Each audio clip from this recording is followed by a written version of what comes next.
Thanks for watching, and don't forget to subscribe to my channel and like the video. Hey guys, thanks for watching here. I wanted to talk about the new patch. It just came out today. It's 4.2.9. This is really great. They've made some adjustments to some of the monsters that I think were overpowered. They nerfed them, but they were small nerfs. And so I think they're still great units, but they've been nerfed a little bit. So let's start in with the first one here. We've got the Archangel Light. So this is Artamiel. His attack bar has been decreased a little bit. So when Judgment Passive applies, instead of going up by 15%, it's only to 10. And his defense, well, it's the same amount. It's going to accumulate just slower than before, 10% each time, and it will go up to, so it's still 100%, but it just will take a little bit longer. And I feel like that's a fair change to him. Okay, the Heart Magician Dark, that would be Vivachel. She puts herself into sleep for one turn after using the skill. Again, it can't be resisted and it ignores the immunity. Now before, she used to be able to just switch the attack bar and the hit point bar, but now obviously she's going to be able to do that, but she's going to put herself to sleep. Something that might be very useful with her, it can still be abused if you have the Dark Heart Magician and if you have Josephine. Problem is that Vivachel will still be able to switch, and then when she puts herself to sleep, that will automatically trigger Josephine to go, and then Josephine will basically be able to just hit any monster and it's dead. So that could still be abused a little bit, but I do like the slight nerf to her. So that seems like a good change to me. Okay, we knew this one was coming, the Fairy Queen, the Light Fairy Queen Fran. Okay, previously she used to attack and she would stun them, but they've taken away the stun. Now she's going to attack 3 times, and instead she is going to have a 20% chance to decrease the enemy's attack bar, and it decreases it by 10%. And I believe after skill ups, let me pull up this. Let's look at Fran. I can find Fran here. After skill ups, so the effect rate will go up 25 plus 15 is 40%. So it has a 20% chance, but it can go up by 40, so it could be a 60% chance is what we're looking at. Okay, so 60% chance to decrease. That's the unawakened. The awakened form is basically the same thing. Attacks them, it still weakens the attack power, so she's still very tough. She can still do her other skills the same as before, provide immunity, attack buff, etc., heal, cleanse. Still has her speed skill as a leader, but basically, as it stands right now, she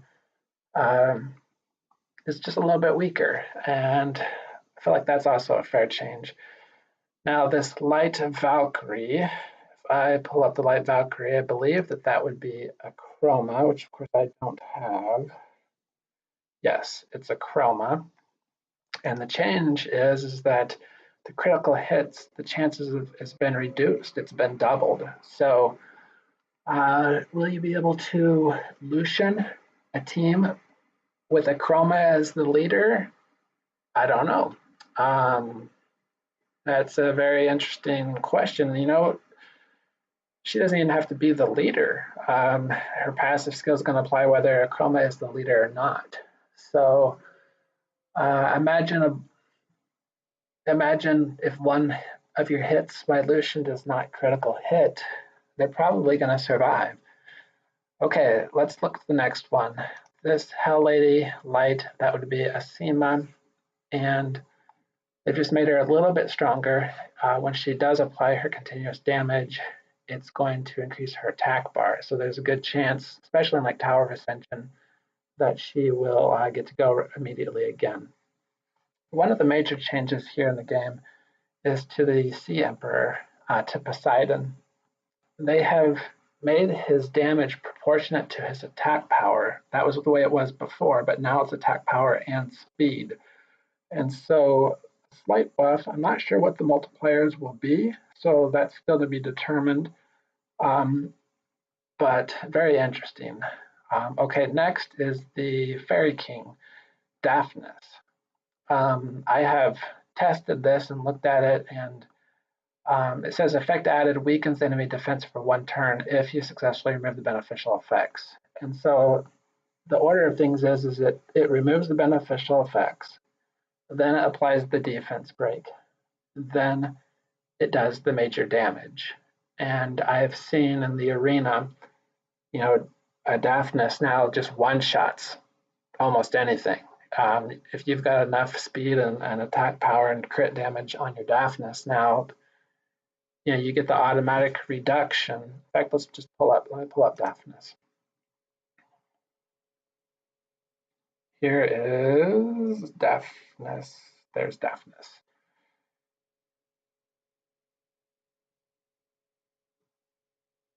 Okay, so decreases the hit points automatically by 30%. And then basically does major damage to it. And with the defense break on, again, you can easily be hitting for 30 to 50,000, and that's after it's already reduced them by 30%. So that's pretty strong if you ask me. I don't think they'll be changing Daphnis anymore. I think I think he is viable. All right, let's look next at the Desert Queen Fire. That would be Sekhmet. Basically, if you don't reset their skills, then it automatically resets and you get another chance. So makes Sekhmet a little bit stronger, gives you a chance to reset. A little bit better chance than before. One of the major changes here is the Monkey King, Zing Z. His passive, wow, that's pretty neat. His incoming damage is reduced even further. He already had significant before, but now 35%. I can see a Zing Z unable to Lucian it now. That'll depend, I guess, on the amount of hit points, but just 35% off the top is pretty amazing. And he also counterattacks significantly more now, 35% chance. So since his first skill stuns, he is going to be great on defense and also on offense. Every time somebody else gets attacked, he's going to be hitting them and potentially stunning them. So that'll make him, I think, used a lot more. It's also going to make the Tower of Ascension much harder. The stage where he is in there, definitely. Okay, let's look at this next one. Divine Wind. Effect added. It grants immunity on the allies who have full hit points for 2 turns. And it changes the hit cut. Okay, so the hit point recovery amount has been reduced a little bit. But Louise, the Wind Paladin, adds immunity. So let's show her here in the collection. And let me show you what you're talking about, because I was wondering about the order of operations on this. But it's going to heal them for 20% and then create the shield. And then after it heals them, if they have full hit points at that point, then they're going to get a 2-turn immunity. She still keeps her guild leader skill, 44% increase in hit points, which is huge. But basically, I'm trying to think of other units, wind units that provided immunity, and we didn't really have one. There's Delphoid, but we didn't really have a Nat 5 that gave a couple turn immunity. There's Woo, so there are others that do, but basically Louise is almost guaranteed a 2-turn immunity if their hit points are full. So or it is guaranteed. So that's pretty neat. She was annoying before in Guild War, especially, but she's going to be even that much more. And think too about the potential uses here for her in arena as an offensive unit now. There are all sorts of combinations that could be used on. Okay, let's look next here at the Cobalt Bomber, Magic Exterminator. Okay, so he removes one effect on all of the enemies instead of, okay, so he just does one extra. I guess if they only have one, it's potentially a full strip, but if they've got more than one, like Shield Will, you know, if it tries to remove the shield and it didn't remove the will, it's going to be resisted and nothing will get removed. So very interesting. Next, the Water Pierrette, which is Julie. Her 1,000 shots, the effect has been added that her damage increases by 50%. Okay. I suppose that if you take Julie into a team, if you assume, let's say in Guild War Siege, probably won't use Julie in arena, but if you're using her in a 4-star tower in Siege or in Guild War, you don't know if they're going to have shield or will, and if they do, let's say they have both, her damage is going to be doubled. So you might not be able to get the defense break on them, but with 2 effects on there, it's gonna basically give her a 100% increase in damage. So that will need to be tested, but I have a feeling that that she's probably going to do just as much damage, whether she's got defense break on or not. You know, with defense break compared to without, if she's got, if they have 2 beneficial effects, it'll be really interesting to see how much her damage could be if they had several. Like, let's say they were running a Wusa and Bastet, and or Bernard or something else, you know, anything, chilling, something that gave several buffs.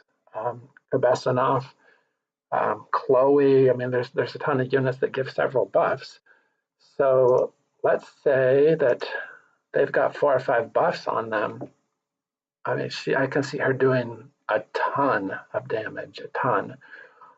So she may be getting a lot more use. Okay. All the cowgirls have their damage increased. I have to admit I don't really use the cowgirls, although I do have Lauren. I don't use the other cowgirls because, well, they weren't tough enough. But with these modifications, it looks like they're going to have, well, an increase here, attacks all enemies and stuns them. Okay, so slight change there.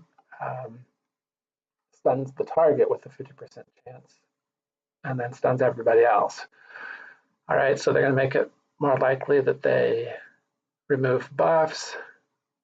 They're going to make, oh, that's pretty big. Decreases the attack bar by 10%, changed to 20. Now she's a multi-hitter. She hits 3 times. So let's say you're using her against the dragon. Dragons be 10, or anybody. 3 hits, you're reducing their attack bar by 60%. That's pretty significant, especially since it's going to apply on her first skill, and she's more likely to. That's pretty tough. That makes Lauren. Maybe I want to break her out of storage. All right. The Fire, Water, and Dark defeat Wild Dog. Okay, so looks like they're going to give better chance to strip. And the last one here increases the damage. That's interesting. So potentially could do a lot more damage than before on the Dark Cowgirl. Okay, here's some of the really big changes. Tian, the Light Panda. A lot of people complained about his buffs before, that he was too weak. So they have given him a major buff. He attacks everybody, as it says here, 3 times. It increases the more HP he has. Okay, out of the 3 attacks, the first one's going to strip 2, and again, attacks everybody. So strip 2, shield and will, probably. The second attack decreases the attack bar. Okay, so attack bar pushback. And then the third attack stuns them. with the 25% chance. That's interesting. I'm not sure if that 25% applies to all three attacks, like the first two are guaranteed and the last one is 25%, or if all three attacks have a 25% chance of activation. It's not very clear from this what that means, but they definitely have given him a buff. Now, let's go to the next one here, Triton, the Sea Emperor Wind. Of everything happening in this balance patch, this is the most incredible one. Triton loses the accuracy bonus, but his speed increases. Now, let me bring up Triton. Okay. Triton's base speed is now 116. And what that means is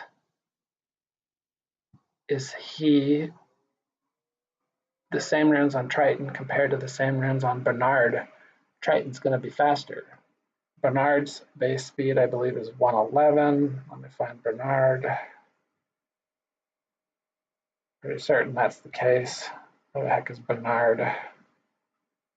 Maybe I should just go get him out of storage. I know he's in here somewhere. Of course, I can't find him when I'm looking for him. There he is. Yeah, base speed 111. Okay, so this change to Triton is really significant. His base speed is tougher and is higher. He is going to become the new king of arena defenses. I can only see two ways to potentially get past, well, three ways. Spectra, the fire Bernard is Spectra, and Spectra has a base speed of 126. Obviously, it'll outspeed, and Spectra can push back. Let's bring up Spectra here. Spectra can push back their attack bar, and so obviously that one would be one way to get it done. Here's Spectra. Pull over Spectra. Spectra's third skill pushes back their attack bar, and it slows them. The problem, so Spectra can outspeed Triton. The problem, though, is that if they have on will runes, Spectra does nothing. So the other option for people is to use this. And Kabila, her base speed is 120, so she will be able to outspeed Triton if you had the same set of runes on her compared to Triton. But she's the only one I can think of. She will increase the attack bar of everybody, and she can potentially allow your slower team to move first. Will Triton cut in? Probably. 116 base speed is awesome. I mean, there are some other units that might outspeed him, but I mean, if Wusa outspeeds him, who cares? Triton's going to remove all of the beneficial effects, so it activates 100%, and it also activates 100% that their attack bar is decreased by 25%. Now this is why this is huge, because Triton here, I mean, they can still resist it, I suppose. So there will be a resistance check. If they resist and they have will runes, then he won't push back their attack bar. But for everybody on the team that does get their buffs removed, he's gonna mess up their turn order, you know. So I imagine what you're gonna see, and just about everybody is gonna do the following. They are going to have Vanessa be their leader for the 33% skill, or Samath, which I don't have Samath. It's one of the few I don't. Wish I had her. Or him, I mean. For the 33% skill lead, you're going to see everybody who has Samath or Vanessa make them their leader on arena defense. And then you're going to see Triton. And I don't know if they'll put the very fastest Swift set on Triton, but I would. With 116 base speed, you can easily, I mean, the top players are going to have Tritons. Their speed is over 330. Mid-level players, you're going to see Tritons in the 270s to 300-ish range, and for some of the lower players, you're starting out obviously lower than that. But with Triton on defense, I mean, yes, he does. It's not guaranteed to remove their buffs, but I think this really makes Tiana, and I don't think a Tiana can outspeed him. Tiana's base speed is 96, and his is so high. Now, here's another way that you can do it, that you could potentially take something in and succeed against Triton. Let me pull it back up here. If you bring in Leo, which I don't have any runes on him, let's say you bring in Leo, I have him highlighted here. Leo goes first. Now it doesn't even matter what their runes are. If Triton doesn't have will runes, then Leo hits Triton, and Eye of the Storm pushes Triton's attack bar back. Since everybody's slowed down and now Triton has had his push back 10%, Triton is now going to go last on the enemy's team. So that is one way to handle Triton, which means if you're going to run Triton on arena defense, you really need to have will runes on him. But that will slow down some people because a lot of people would want to go broken set, Swift, and then the two other fastest runes, but you're going to have to put will. Otherwise, you're going to get Leo'd. Something else you can do, let's go into the collection. If you bring Leo, and then you bring in Croa. Okay, where's Croa? I know I have Croa. I just have to find, there he is. Okay, Croa's base speed is 120, which means if you put your fastest set of runes on Croa, just like Kabila, Croa has 120 speed, which means Croa, the same runes on Croa as compared to Triton, and Croa will outspeed him. If you have Leo go first, then Croa could move second, and what you do is you have Croa use its third skill, and increasing the attack speed of everybody. If everybody's speed is 100 because they were slowed down by Leo, but now everybody on your team just got their attack speed increased by 30%. Everybody on your team has 130 speed while the enemy only has 100. So your entire team is going to go first. So you could have Croa go, then have the light homunculus go,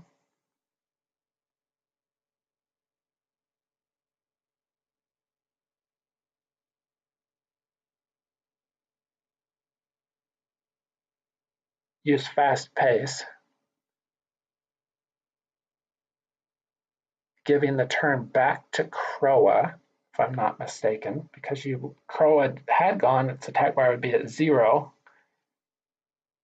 but because you sped up your team, if the light homunculus moves next, then it can make the attack bar of Croa back to 100, and since Croa still has the speed buff, it will still move again. It'll allow you to do Croa, the light homunculus, and then back to Croa.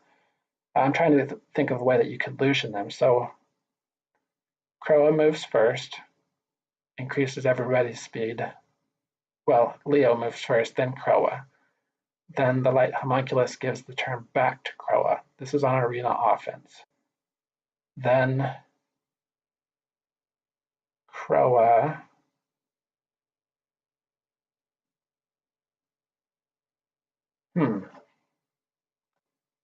Then Croa moves again. Well, that's interesting. Not sure if that would work. I thought for some reason, I thought that Croa gave the attack buff and critical rate enhancement. Okay, which one does that? I know one of these does. Okay.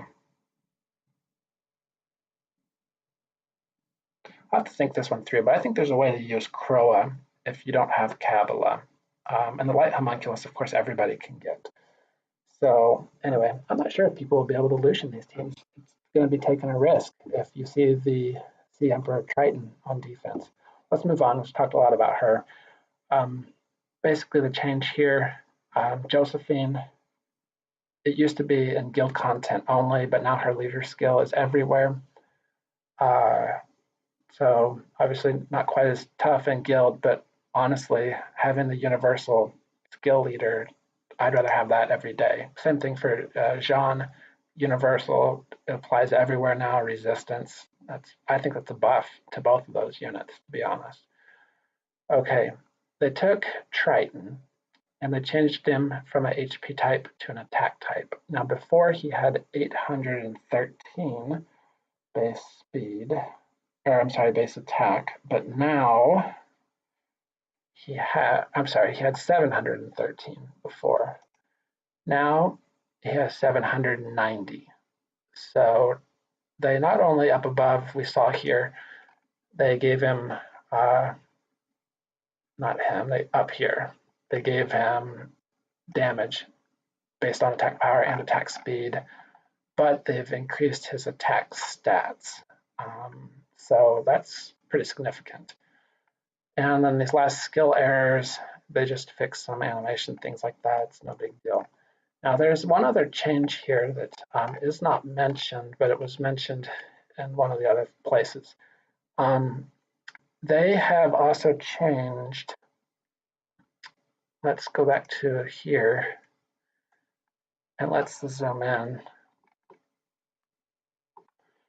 They also changed the drop rates. So it's going to be a lot more likely that you get 6-star runes. That's great. I don't know how much more likely, but it'll be more likely. So that's always great. And it's going to be more likely to get better gems and grindstones. So that's wonderful. They are selling new packages with a Transcendent Scroll. And there was another change here that I wanted to talk about. Where does it talk about Khazar Kajul, the Rift boss? I don't know where it is, but I know that they changed him. It was mentioned in one of the, it was mentioned somewhere. They changed Khazar Kajul and made it so that he is now removing some of the buffs after he jumps. He wasn't doing it correctly before. And so I have tested it, and the Katarina Balaguer teams are still viable in Raid 5, but I guess before he used to jump a couple times and he wouldn't remove the invincibility from Balaguer and Katarina, and so they have fixed that, and now he will. So I don't know what the success rate was before, but it will obviously go down a little bit, because if somebody derps and you don't kill him right away, when he starts jumping, all of your invincibility is going to be gone, I think, on the second jump. So it'll make the R5 runs a little bit slower. That's all the new updates. I think the biggest one is to Triton and also to Louise, pretty significant. The nerfs, I think, still make the units good. They're still usable, but they're just not as overpowering as they were before. Thanks for watching, and please subscribe.